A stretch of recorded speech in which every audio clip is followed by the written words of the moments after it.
Welcome to Mélomanie's virtual season. I'm Kim Reighley, flutist and co-artistic director. I'm Tracy Richardson, harpsichordist and co-artistic director. We miss seeing you in person this season, and we hope you are well. This season, we will offer you a series of 5 free streamed programs. Each program brings you Mélomanie's provocative pairings of early music and contemporary music. They will include Baroque music, solos, duos, music from our living composers, and short interviews with the composers. We have 3 new CDs of contemporary music to sample for you this season. The first is Ultraviolet, with 5 pieces for the ensemble. A Hint of Light Remains has 4 duos written for Tracy and me, and Up to the Light has the 4 large-scale pieces written by Mark Haggerty for our ensemble and guests. Visit our website at mélomanie.org for further information on our programs, to hear the longer composer interviews, and for further information on our CDs. Each CD comes with a beautiful insert of program notes and special artwork. We hope you'll enjoy our programs this season. We'd like to spend about 30 minutes with you on our program today. Let's start with the ensemble performing a movement from Telemann's Paris Quartet in A major. We'll introduce one of our new CDs, Ultraviolet, with excerpts from 2 pieces. We'll hear the first movement from Aegean Airs composed by Robert Maggio, and selected excerpts from Ultraviolet by Mark Haggerty with Chris Hanning, percussionist. To introduce the pieces, we'll hear short interviews with Rob, Mark, and Chris. In addition, Ismar will solo for us. Enjoy.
Hi everyone, and welcome to our video concert.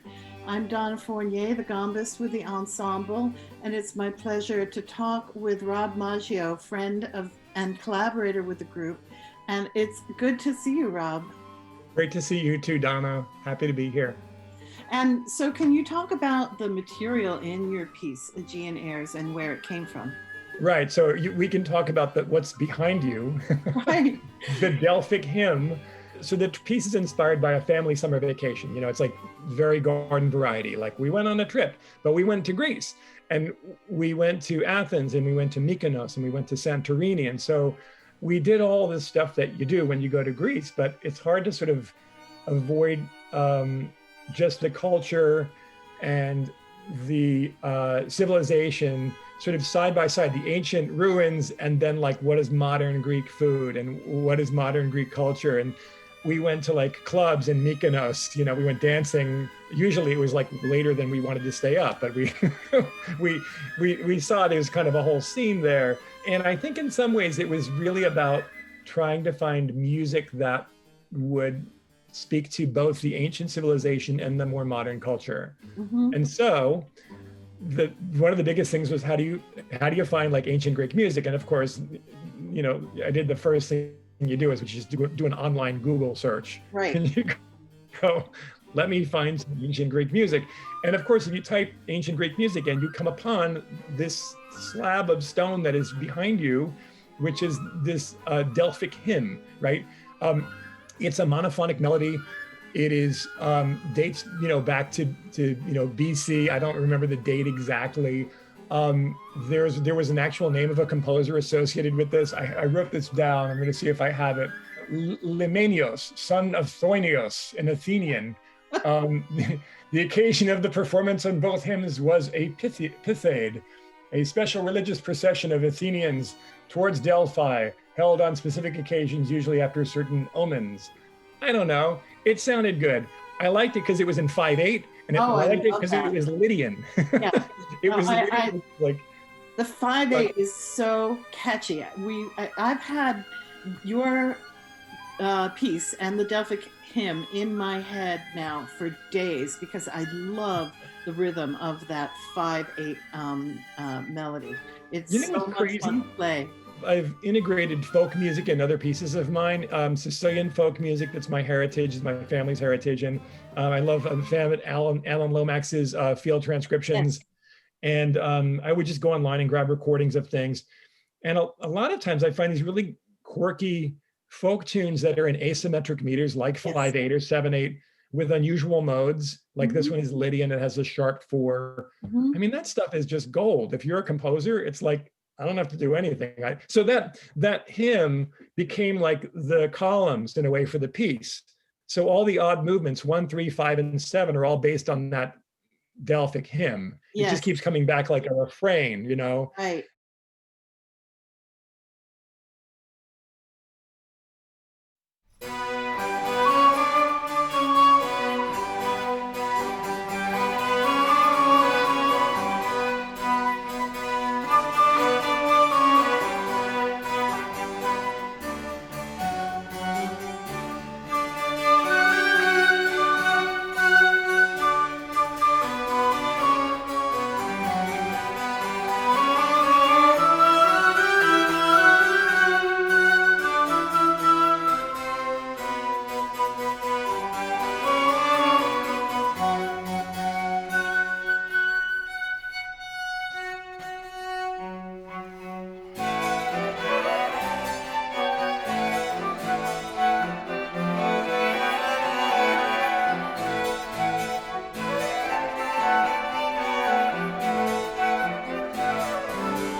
The even numbered movements sort of tap into one movement's about the temples in Athens, and one movement's about being on the water. As you can see behind you, we took a sail around Santorini.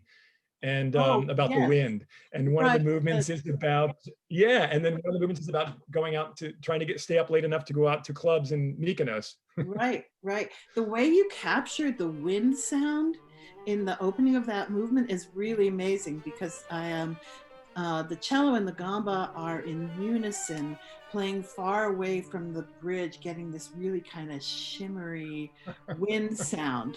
It has such a great effect. I think you used our instruments really well for the whole piece, but particularly for that wind effect is really great. Thanks, Donna. Well, thank you so much for your piece. Thank you so much for all the care you put into it and to working with us. And thank you so much for this interview. It's been really fun to talk about your career and your music. And I wish you all good things. Thank you so Thanks, much. Donna. It's nice. It's great to talk to you. Great to see you again. And congratulations to you and the ensemble on the many releases coming up this season. Really a great achievement. And the number of works that you have commissioned and premiered and recorded now says an awful lot about your commitment to the future of our art. So we all thank you. Great. Thanks. Take care. All right. Bye, Donna. Bye-bye.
Hi guys.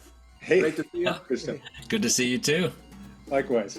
Yeah, we're here, as I mentioned to Mark earlier, not on a 2-hour podcast, so we're gonna go like straight to what we need to talk about, which is Ultraviolet, which is one of Mark's pieces. There's one of the CDs of Mélomanie that will be released this year. So, Mark, I just wanted to maybe we start with you, if we can talk about the name and what led you to write this piece and why it's called this, etc., etc. And Take it away. Sure. Thank you, Christoph. So this was a commission piece, and it was commissioned by a board member of Mélomanie who, as a young teacher, had worked with a teacher by the name of Violet Richmond, who had a big effect on everybody who was lucky enough to be in her classes or to work with her. And it was a tribute to her and to her teaching career. We started with the idea of Violet, and that led to a little bit of a play on words with ultraviolet, because she was the ultraviolet. And kind of went from there. The Mélomanie ensemble is very colorful by itself. And so to expand that, it seemed to me the best way to do it was with percussion. And so that's how we came to develop that piece and invite Chris Hanning to be the guest artist. Briefly, just in terms of ultraviolet and what that meant to me, apart from the association with Violet Richmond, I was thinking about that part of the spectrum of electromagnetic energy that is just outside the range of human vision, but is in fact visible to lots of different animals. So animals have sight and also coloration, and flowers have coloration that we don't see. And of course, it's associated with the spectrum of light and with other energy, including heat. And I was thinking about how this energy, this broad spectrum of energy, radiates from the sun to the earth, and then what happens, right? It creates heat. It gets translated into kinetic energy. So, weather, rivers, animals. Really, Chris Hanning gets a lot of the credit here for the sound and the nature of the piece, because I told Chris that, and we had worked together before, so I knew he'd do something cool. But I told Chris we needed some kind of a percussion kit that could be played very energetically, but along with a Baroque ensemble, which has some soft-spoken instruments. And so based on that, Chris put together this amazing combination of percussion instruments. Chris, do you want to tell us about it? Sure, yeah, I'd be happy to do that. One of my favorite sounds was this setup I put together of all these frame drums. So a frame drum, I'll show you a typical frame drum. And, normally you're playing it with your hands like this. That sort of thing. I set them up more like drum set toms, and then I played them with brushes and different implements, and I just loved that quality, especially underneath the microphones. But you can get this softer quality, especially if you're using brushes. Like this is a wire brush that I use, and here's a plastic brush that I use, and it keeps the volume down, but does give you that energy that we were looking for.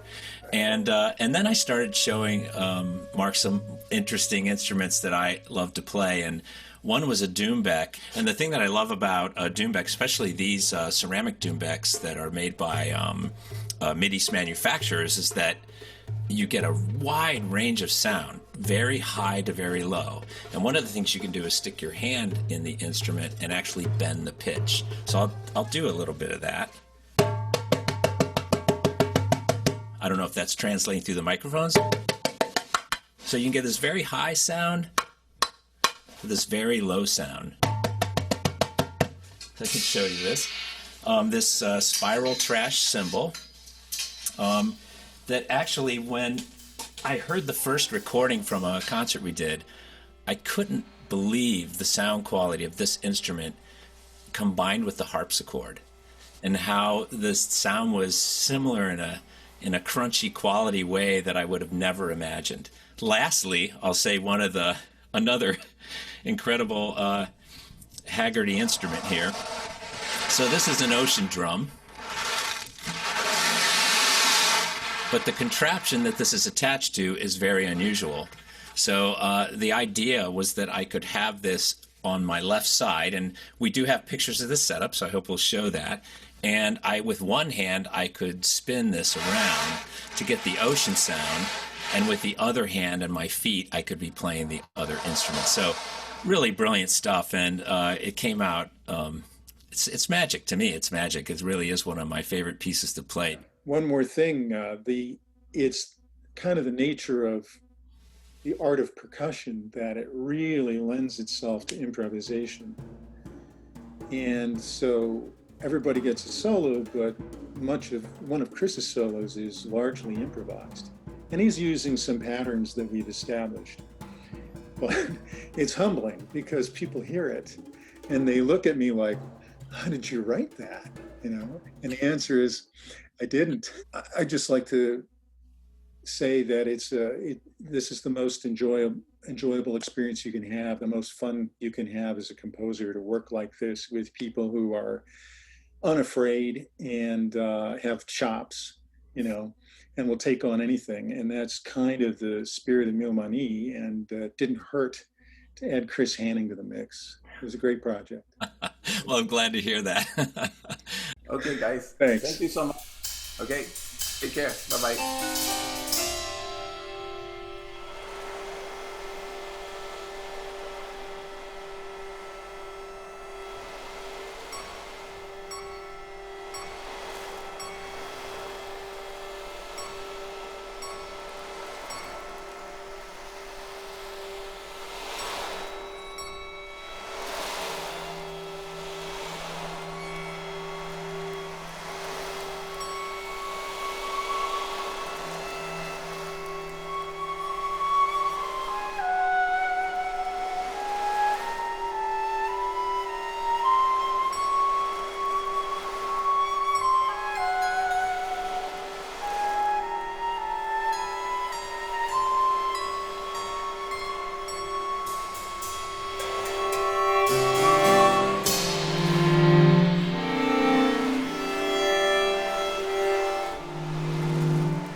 This is the conclusion of our program today.